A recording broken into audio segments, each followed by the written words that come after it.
Ladies and gentlemen, welcome back to the TweeTV Playcast. Today we're going to be looking at the unkillable Demon King himself on his one trick. That's right, he has a one trick. He only plays LeBlanc, it's well known. Yeah, we're just going to watch him. Here we go. He's against a Yone. This is Hilo Korea, patch 14.5, so most recent patch. The replay speeding up for us. 1 minute 22 seconds in the game here, running the Electrocute setup, playing Presence of Mind. And you're going to see he's trying to establish priority over the wave already. Because this is a matchup where, early on, if Yone's not able to stack his Q on the Raptors, not able to get Q2, it's going to be really hard for him to farm without taking really big damage from the blocks. He's put a point in the W. He's looking to get that auto W, auto trade. It's proc that Electrocute. Even if he takes a hit from the Yone, it's going to be okay. Yone, of course, is playing that ridiculously strong fleet footwork setup. Yone starts W there. Actually missed the W on our end. But yeah, I was going to say, Yone's playing this ridiculous fleet footwork setup that has been running rampant this patch. Yone just got a massive buff as well recently. And this footwork setup means that whatever poke that you do end up taking, unless it is like full-on critical, you play Absorb Life, you play Fleet Footwork, you playing... is he playing Inspiration? I can't tell. Sometimes they play Inspiration as well. Doran's Shield, you can play Second Wind with it. And it's just full massive regen. You see Faker's going to be lasting with this Q here to get that mana reset, that cooldown reset. And now the wave shoved in, so Yone might have a better time lasting on a tower. Faker, really well-timed trade there. If you watch that, he timed that with the tower shot, so he's not going to take aggro. And it goes to that QW auto attack, get the Electrocute proc. Yone taking a bit of punishment here, but of course you're going to watch, he's just going to heal it all the way back up with that Doran's Ring regen. And gets 2 last hits in a row there. That was Faker. LeBlanc, well known as a very tricky champion to last hit on, pre her Q rework. So now her Q is making it a lot easier for her to last hit. Faker might actually drop the cannon. Oh my god! Oh my god! Oh my god! That's how you can tell we're not watching Chovy, ladies and gentlemen. Now this wave set is actually pretty rough. You can get ganked on this very easily. The thing is, you are playing LeBlanc, and the enemy jungler is full clear Lilia. And so you have an idea that Lily's probably going to full clear bot to top or top to bot. Gank time is not going to be for around about 3 minutes 40 seconds if she's full clearing. And if she's not full clearing, she's against a Shyvana, and she'll get punished really heavily if she goes for an early gank. But Shyvana's going to know exactly where she is. Shyvana's going to be able to get some of her camps away. Probably going to be able to get some Scuttle Crabs, get a big XP advantage. And in this jungle meta, if you're playing 2 full clear junglers, and one of them goes for ganks, as we see, that's an insane trade. Wow, LeBlanc's damage is crazy. That auto QW is really effective. But of course, like Yone's HP, every time he lost hits a minion, look at that. He's just half HP now. And he has the Doran's shield regen coming through as well. Lily's ganking mid on her full clear time. That's what I'm talking about 3 minutes 50. But Shyvana's hit a hover as well. That's how you can tell it's Hilo. The W comes through, and Lilia might just go down here. She forced to flash away. I don't know if the burn damage from Shyvana is going to be enough. Yone with good peel. But that 2v2 is extremely favorable for the Faker and Shyvana combo. I mean, if Faker's your mid laner, pretty sure 2v2's most of the time going to be winning. This Yone, I don't recognize his name. I don't think he's a well-known Yone player. Of course, this is Hilo Korea. This is around about challenger rank. So, you know, he's a good player. Not a lot of challenger Koreans. Wow, God, these trades from Faker are just so clean. And he dodges the Q as well. So every time, his tethering on the Yone is really clean. So every time that Yone walks in a range, Faker will punish him. And the Yone is tethering worse than Faker, in that Faker knows his range is a little bit better, so Yone is getting punished more than he should. Look at that W tethering right there. He understands Yone's W range. But again, all these trades that Yone's taken, and he's like higher HP than he was about 5 seconds ago because of this Doran's shield setup. He gets 1 last hit on the minion, gets the fleet footwork proc, now he's back to like 60% HP. It is completely ridiculous how much self-heal you get on this Yone. It's why it's a really good, in top lane, quite a good range top counter pick. Not only can he run you down, but he has a really crazy amount of sustain. But the farm is pretty grim for Yone. Going down 10 CS is not the best. This wave is going to crash, but I think under tower it's going to be quite tricky for him to last it without taking a little bit too much damage. But yeah, most other melee champs that can't get the same value out of this setup that Yone can, they'd be really struggling versus Faker here with how much poke he's been landing. Yeah, he's just going to crash the Wayfarer. I wonder when he's going to look for his first reset timer. Of course, he's still up pots. That trade doesn't get the Electrocute proc there. I think he cancelled his auto attack with the Q animation. Yone forced to EQ2 the wave. But again, all this HP advantage is just going to build straight back up.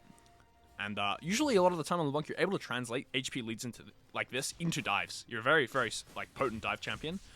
But Yone is a very tricky champion to dive. His whole kit is really impactful when it comes to outplaying. He's still going to respect it, I think. I think Faker wants to look for it here. He might look for the double E with the Q here. If he lands first E, I think we're going to see the second E. Just a quick little W trade. Again, he times it with the tower shot, so he's not going to take tower aggro. I'm not too familiar on what the LeBlanc combos are nowadays. I'm pretty sure they'd be quite similar, if not the exact same as what they used to be. I used to play a little bit of LeBlanc back in the day when I used to play mid. Whoa, double W from the LeBlanc, and the chain lands. Faker with the preemptive flash as well. This solo kill is insane. I was not paying attention. Let me watch this again. Watch this one more time here. W's forward, lands the Q, lands a second W, and chains the Yone on his Q dash. Flashes preemptively to predict the Yone Q2ing away out of the chain range. And the chain second tick lands, finishing off the solo kill. And people say this guy's washed up. People see clips of Faker, some really actually upsetting clips of Faker recently. And they think, you know, maybe he's having a tough time, maybe he's not what he used to be. But then you watch him play like that, and you realize that, no, this guy is... You'd like to have him on your team, you know? I think with the exception of Gen G, most teams would pay a lot of money to have this guy in their roster. Most teams would pay a lot of money to have this guy on their roster. And it's fair enough. Fair enough when you watch him pull out plays like that. Of course, this is on the signature LeBlanc again. The double W trade, proc the electrocute, and W's back to his original clone to get the auto attack. Misses the... I'm leaning back in my chair. I'm falling off my chair because of how excited I am about this. Unfortunately, he misses the chain there, but that trade was so clean. And the bamboozle he did on Yone as well. When he W's back to the one closest to the tower, Yone thinks the trade is over. He gets the extra auto attack, dodges the Q with his next W, where he goes back towards the Yone, who's not expecting it. Unfortunately, he misses the E, so he can't extend the trade. But the trade is so winning, nevertheless. Now he's looking for a roam. LeBlanc's roam timers are insanely quick. And I wonder if he's going to W the wall, take a tower shot here. Probably looking at Jace's HP bar. Jace is pretty screwed here. He didn't actually end up taking a tower shot. Jace is 1 HP, he's overstaying, and he executes. Well, he tries to execute, but Shyvana ends up getting the kill. Now we're going to show up top wave, see GP. Of course, it's high-low career, so he understands exactly what he needs to do, which is go catch mid waves, make sure Yone can't get plates. Jace doesn't have TP, so I think the plates might be going over to the side of Faker here. Full clear the wave in one rotation. Interesting. I was going to say interesting timer. So he has a lot of time here. He has options to grid plates, has options to take a really good tempo reset here. I think he's just going to clear the control ward, and he might grid plates there. I think, yeah, he's got a lot of options. All of them are good here. I think with the 3 grubs taking 1 plate, can he do it? He's actually going to stay top here. GP's pinging that he wants to come back, so Faker needs to shove this wave as fast as he can, get a tempo reset off. He is going to drop a wave in mid, I think, because he stayed for that plate. Really good trade coming out from Faker again. This Jace just wants none of that business. Is he going to drop a wave in mid is the question here. He's overstaying. I think he's pinged GP off. I think GP understands that if Faker goes mid right now, he's going to drop that wave. And instead of coming top to which is where he wants to be, he's doing the team play. Jace actually takes a really good trade there as well, but I think it's a little bit risky now. Does Faker have flash available? He does not. And his ult's not available either. So it is tricky for Faker to get the solo kill here. Actually, that top matchup is really losing for GP. I'm just looking at the CS numbers there. That's crazy. So I think he might have an easier time in mid. I think this is a good lane assignment in general. Because Jace is going to be shut down a little bit by how fed Faker is. Really clean QE from Jace. Last hits a minion, throws the QE through it. Faker doesn't see it coming. Takes a bunch of damage here. Has the R available, this Faker.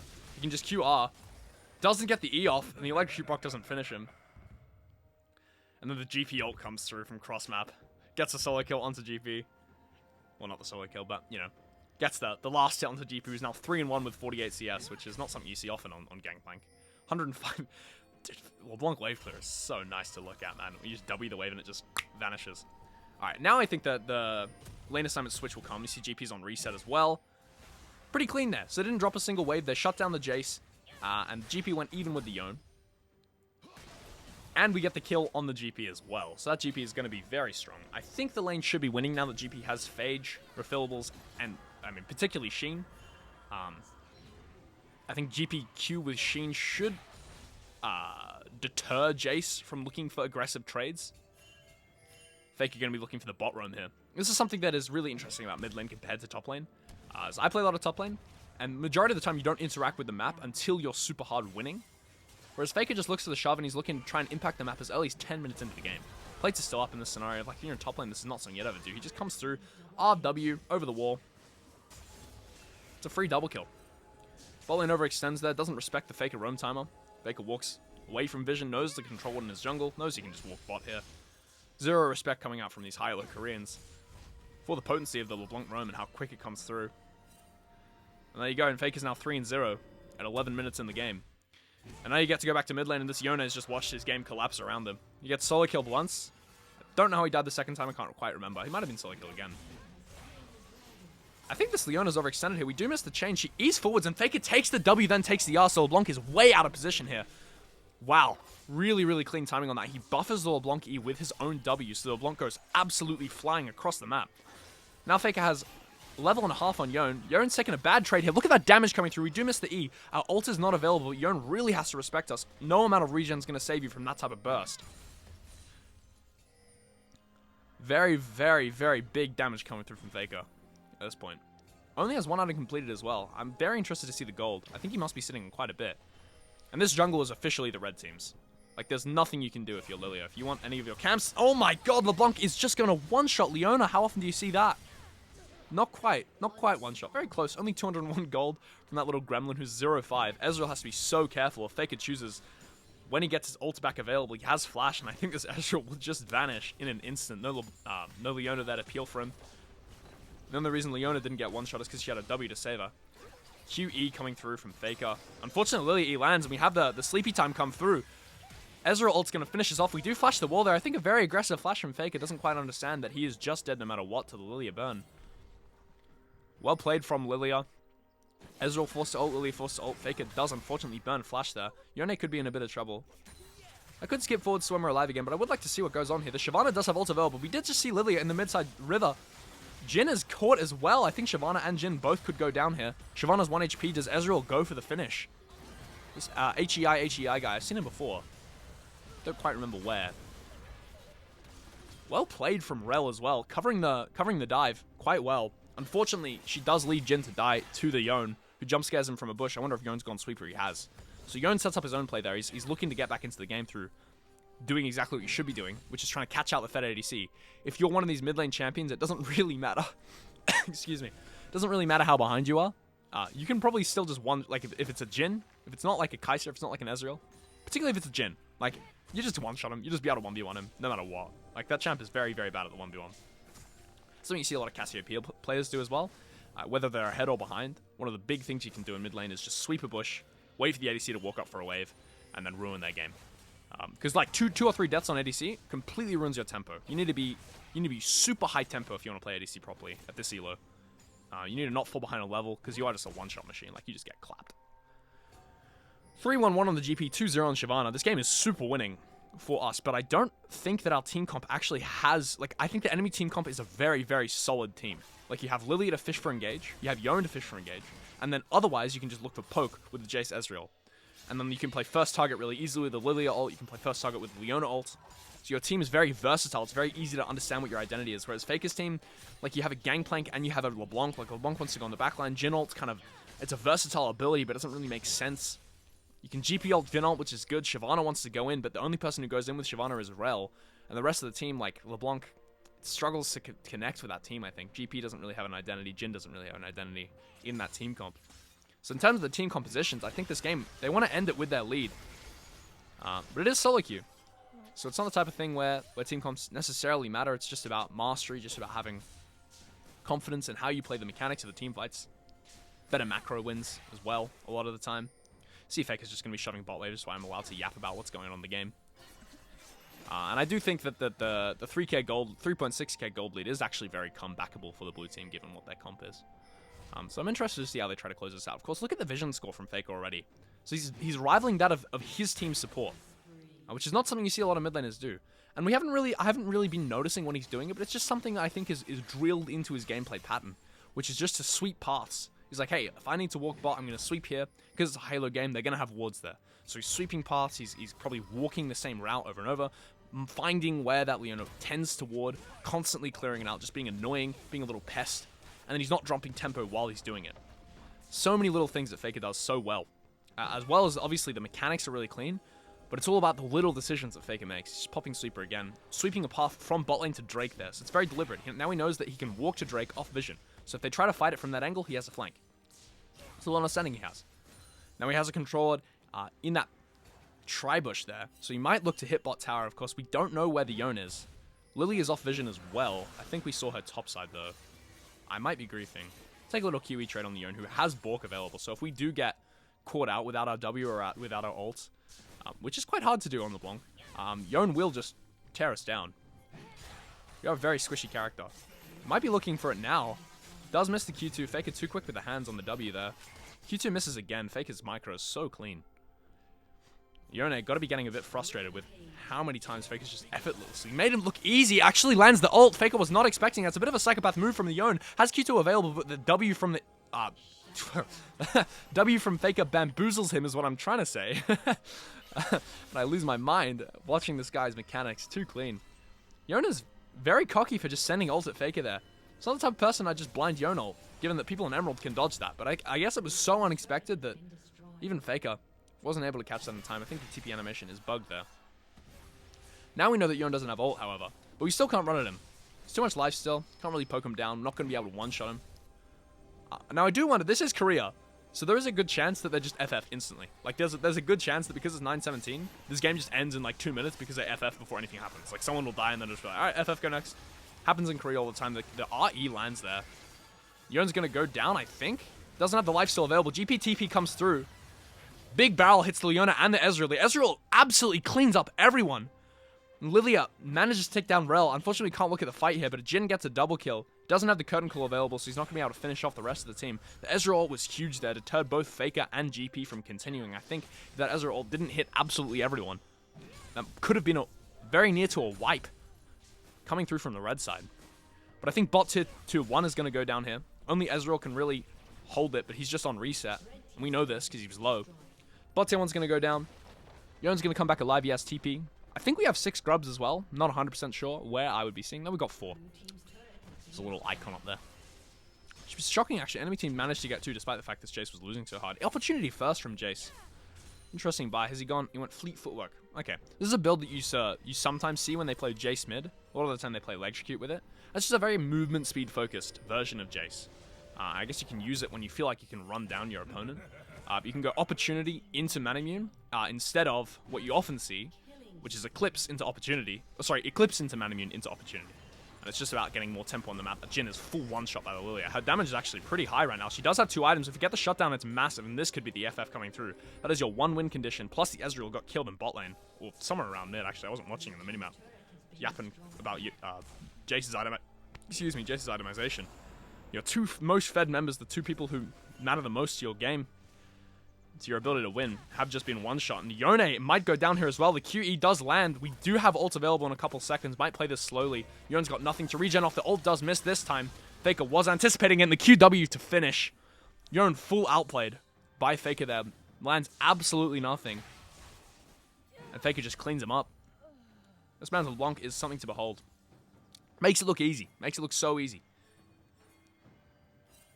Now, one thing you notice there is that Faker E'd first before using the Q. Just more burst damage. It's less easy to anticipate how much damage you're going to be taking. And you can time it with your W as well, with the Electrocute proc to just full one-shot someone when the E2 hits. We did see Lilia E on the minimap just then. Not sure if Faker's paying attention. We know she's bot side though. But everyone is showing top side, really. Just Lilia here. She does have Riftmaker available. We flash into the bush. Are we going to be able to outplay this? Lilia doesn't have ult. We don't quite have enough dashes, enough mobility to get away from her there. She's very quick. Yeah, I don't think Faker did see the Lilia E on the minimap. Saw it on that ward near Raptors. But we know Lilia's bot side and we just wiped them top side, so here comes the Baron call. And I think when this Baron goes down, this game is looking very, very difficult for the blue side. Interesting that the gold lead is actually only 6. I've seen way bigger gold lead than pro play with way less kills. I just think shutdowns have been so insanely valuable for the blue team. I'm getting recommended a video. I think when this Baron comes through, the game could very quickly end by the /FF vote coming from the enemy team. 2 seconds left on Faker's respawn. I do want to see him fight one more time. Speed run coming through. Gonna get this Dragon Soul, I think, as well. There's a fight going on River. Faker's gonna shove bot way before looking. Lily's in the pit. They're trying to sneak this Dragon as the blue team. This is their last hurrah. They do manage to get the objective bounty, and the fight's not looking that good. GP gets the first kill. Jin full shot comes through. The W ult from Leblanc is massive. Manages to take out 2. Are the last hits there, though? GP does get a double. The Yone goes down as well. Looks like there's only 2 people alive to contest this 5-man Baron push coming through. The Ezreal could go down here as well. Faker's position is insanely good. His TP was very clean, but Ezreal E flashes, and that disengage range from Ezreal is ridiculously high. Jace, meanwhile, is getting 675 top, but it looks like the FF vote comes through. and it's very I would FF there as well. That was a pretty lost game. 13-29, Faker goes 8-2-4 on his signature LeBlanc. That shows you that this man still can play. He still can play. Thank you for watching. I had a lot of fun casting this. I'll see you tomorrow. GG's.